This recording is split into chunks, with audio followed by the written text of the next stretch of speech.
Now, part 3 of this video is the other part I'm talking about.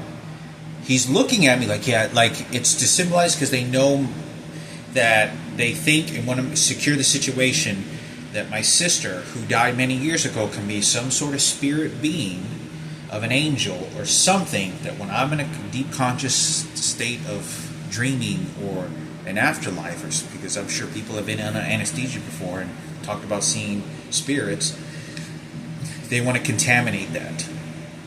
That's the number one thing. I control this worthless bitch. Oh, I mean, angel, I'm a good person.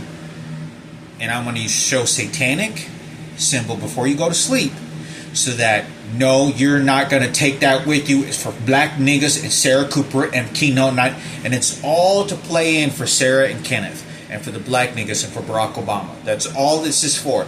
You know what you're doing. I'm going to be put asleep. You know nobody wants to see satanic shit where you're about to be in an operating room, something stuck in your ass, and there's a bunch of professionals. Be professional about it, motherfucker. You're not... No. You know what you're fucking... who the fuck is doing this and who's doing it. So that's what they do. And there's a satanic symbol on his forearm. Right? And he goes like this.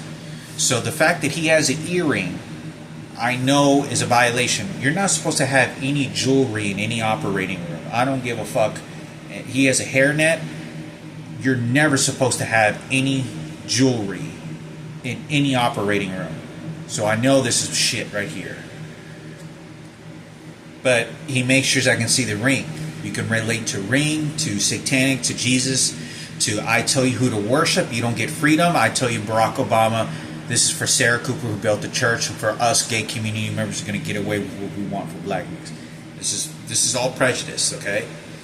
So as this person is engaging me like this, like kind of doing like this, and he's not praying, he just goes like this, and he just goes at me and then looks to the side like this, like he's looking, like I'm where that camera is, and he does this, and I don't know why. I don't know if he's trying to like get the tube. I don't know if he was I don't know what the fuck he was trying to get. I was a little kind of confused with that. I don't know what the fuck he was trying to get.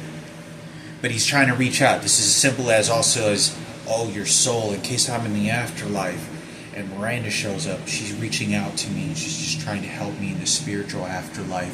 My retarded sister. This is about Barack Obama for my niggas and Keenan I said this is for Sarah Cooper and Madison, how they get a better white supremacy, all for black and for the faggots. But Hector's not gonna get this worthless bitch. Okay, the retard that's been dead for a long time. We have to work out this for ourselves, because, you know, that's so valuable. A spirited girl that's throwing up and shitting herself, the Princess Crown, and got thrown in a garbage can, and all this other shit that's going on. Michael Jackson, we got to make sure, we got to secure this soul. Hector's just not, we got to contaminate the belief and understanding of this human being that once was. And that's the practice. That's the evil of it. So, as he's doing this, but I don't say anything, finally, you know, he just gets up and walks away and leaves. And I'm just, you know, kind of looking at the camera and trying to figure out what the TV looks like. I don't know what screen picture it was or whatever it was. It looked like somebody's prior camera view of something. And then all of a sudden I don't really even feel drowsy at all. Like, I don't even feel any drowsy. I just feel normal the whole time. And then all of a sudden I just like completely go into a coma, or not coma, but anesthesia, right? And I don't wake up. I wake up what feels like to be just a couple. It felt like a couple minutes. It literally felt just like a couple minutes. It didn't feel like I was out for like 40 minutes. They said I was out for about 30 or 40 minutes, but I felt that I felt like just like it was like 3 minutes, like 2-3 minutes. I felt like it was like I really did. I just thought I went to sleep for a moment, and I don't remember anything. And I heard somebody say something like right before, or like right as I'm opening my eyes, and I see this black lady, and she goes, Hector, or something like that. I don't know what she said. You can wake up now, or she said, I don't know if she said you can wake up, or she said my name. I kind of wake up, like, oh. And I was like, oh, the surgery's over or whatever. And I kind of just open, and I notice I'm in a different room. And I'm very, very nitpicky to how my body is transforming. I've always been that way. Very detailed. So my body's shifting to a different room. I always believe that I can pick up my body moving from one place to another. I can almost feel, I think, my body moving one place to another. I want to say at the slightest percent of degrees you can imagine, I think, when I was being rolled into that room. But I really just kind of just opened my eyes, because I don't know how long I was laying in that room. Because I woke up in one, went to sleep in one room, woke up in a different room. And I woke up and, this black lady, I think she was a transgender. And so I'm just looking, and I'm like, and I like, oh. And she goes, yeah. I goes, wow, oh. They finished. He goes, yeah. I said, how long was the procedure? Oh, just 30, 40 minutes. You were gone. You were out for about 34 minutes. I said, oh, okay, that's good. Did they find everything's good? And I was pretty alert, somewhat, but I'm still kind of, in this anesthesia state. And I immediately kind of feel hungry a little bit. And first thing I think I said was, she said, you thirsty or something? I said, no. I said, you got any crackers? Like something to nibble on, something, just some crackers, something light to eat, feel a little bit of life or something, And I said, and she goes, no, we don't have any crackers. And goes, and I'm still, right before I say that, I'm kind of laying in bed, and I can tell this lady does this to me, kind of like she's trying to inject or trying to do something very certain with her eyes or her expression, thrust something onto me. And I look at her, and I was like, oh, okay, thank you. And I just do this, like, first thing I'm thinking is this person is like telling me, I tell you who to worship, Jesus Christ. I tell you who your God is. And it's at a very vulnerable state where in a professional field, you don't really tell anybody, but you'll disperse this sort of certainty of energy or this certainty of expression that sometimes you can pick up on, that's what that person is just trying to interject into you, but that's them doing that. And that's what I get, what this person is trying to do. I'm just waking up from a coma, from an anesthesia, and I'm opening my eyes, and a person should not be doing that in a very professional field of work. That's the vulnerability of why when you get into the public eye and you need family members that care about your life, that are very protective of you, that's why. Because that's something that words and all these things in debates, he said, that she said, and all this other bullshit, and there's things that are not in textbooks. But I immediately just look and I go, oh yeah, he goes, this procedure's over. I say, oh, okay. And I'm just sitting there calm. There's no Jesus thinking in my mind. I'm just, waking up, and I'm just like, they're finishing their operation procedures. I'm kind of in a state of mind of being. And I just do this, and I'm like, okay, thank you. And I just do this because, like, this person is like trying to do this, and I don't say anything. I was like, oh, okay, I just do what you tell me to do, and I'm, whatever. And I'm kind of like that, whatever. I don't say anything, and I just try to continue the conversation to something else. We're not talking very. It's just he said. It's just like very short, small word talk. And I say, oh, she goes, you thirsty? He goes, yeah. He goes, what do you have? Cranberry juice, apple juice. Let me get apple juice. Yeah, let me get apple juice. Yeah, you get any crackers? No, we don't have. I go, you got crackers? And then she goes, yeah, I didn't see it. And she goes like that and like looks over to the side. So using the word see is like see for Christ. See, oh, I didn't see it. And it's a manipulation tool.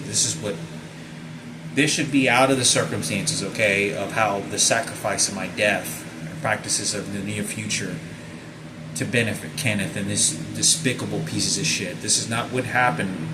They're not going to be doing this despicable behavior to Sarah, Ken, Madison, Cooper family. They should never be doing that. And this is why this President Barack Obama, this pig motherfucker, is doing this shit. It should be flatline. Do your job, be respectable, leave it alone. You shouldn't, I don't, but they want to get a taste of Michael Jackson. You can tell this by the Michael Jackson and the fame, the stuff's going on with many of the people around, but I try to ignore it. But keep in mind, I'm waking up and she brings me, she goes and gets me some apple juice, and then she goes, does something, her stomach goes, yeah, I didn't see it. And she goes something like that. I don't know why. I don't know She says it because, remember Miranda, who died, my retarded sister? Okay, my mother's stomach will just use the Christ. Did you see it? And no, you didn't see the Christ, did you? And then Jesus Christ from Miranda, and then she's not here. And then that's nothing there. She's with Jesus now.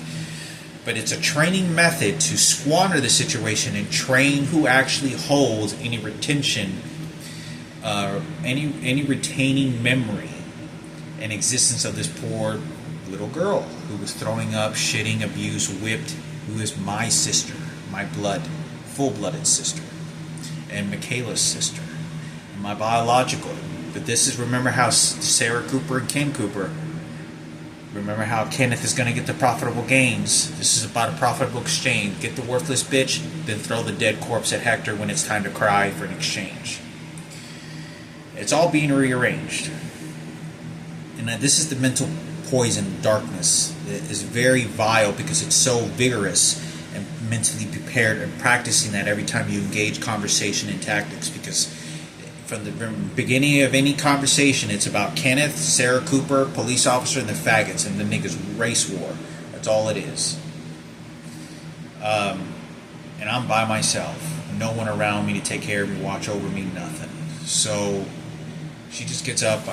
She goes, okay, I'm going to call your mom. So the black lady. So she lived black lady across the hall. Said, I'll call your mom. She called my mother.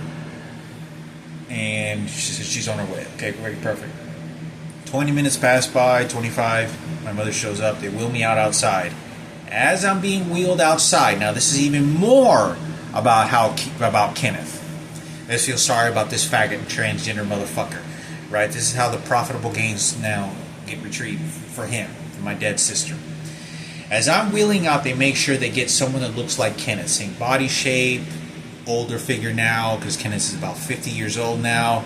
And then they get him to wear army pants. And he's walking on a cane like my sister would have when she was limping all crooked and all fucked up because her legs and her body was, and like a retard, right? And this guy starts walking in front of me as I'm in a wheelchair, having anesthesia still wearing off on me, and I'm right behind this guy. And they make sure as I'm walking to my mother's car, and he goes, okay, I'm going to take you to this black car now. This is what the black lady behind me says. Because remember, Kenneth is the one that took me to this black girl, Raquel, with head crack. This is training methods. This is how I poison your mind. This is how I'm going to contaminate the situation. Now, this person is walking and is limping like a retard. So you want to take the energy of Miranda, this poor little girl whose my mother was being ass fucked, as she wanted to care for her daughter, but then was watching her get her ass slapped around and hit with the belt in front of her. My mother would cry, and we throw her worthless dead body in a ditch. Because remember who raped Frankie down the street, just a couple houses down, because you don't know that story. But keep in mind, all this shit is coming down on me because I know what you're doing. Justify it, use physical conditioning and imaging impressions of what you see with your eyes to get away with what you can get, to then train your brain, and then stupid. I tell you, worthless motherfucker. This is for Barack Obama. I tell you, for black nigga. No, this is keynote for white power. You see how the faggots did it? This is scavenging at the worst parasitical infested shit that they can get. Okay? And you should not be doing this to me. Absolutely not. But I have no choice because Barack Obama and the psychologists are ordering this, and they're all swarming. This is when you have too many people against you, they're all calculating teams against you, and they work synchronizing in teams like hyenas, killing a lion, killing its prey, circling as predators. I walking this person, Kenneth, lookalike, walks away over here, and I keep going, and I get into the car, and then I leave. But I wanted to make this story to let you know exactly. This is the regards of my dad's sister. Do you see how they related that satanic girl and the impressions of me going into anesthesia? And then relating that to Kenneth, and then using that empathetic role that you feel. Because, right, that's what I'm doing. I'm engaging this war of protecting or defending and all this psychology that's putting me in this state to wear down on it, rearrange it to whatever the fuck I want. No, you see, Jesus took care. You see, I poison you and I get with anything I fucking want because this was all poison. That's the dark shit Barack Obama and his people were doing in the anesthesia room. Should not be happening that way.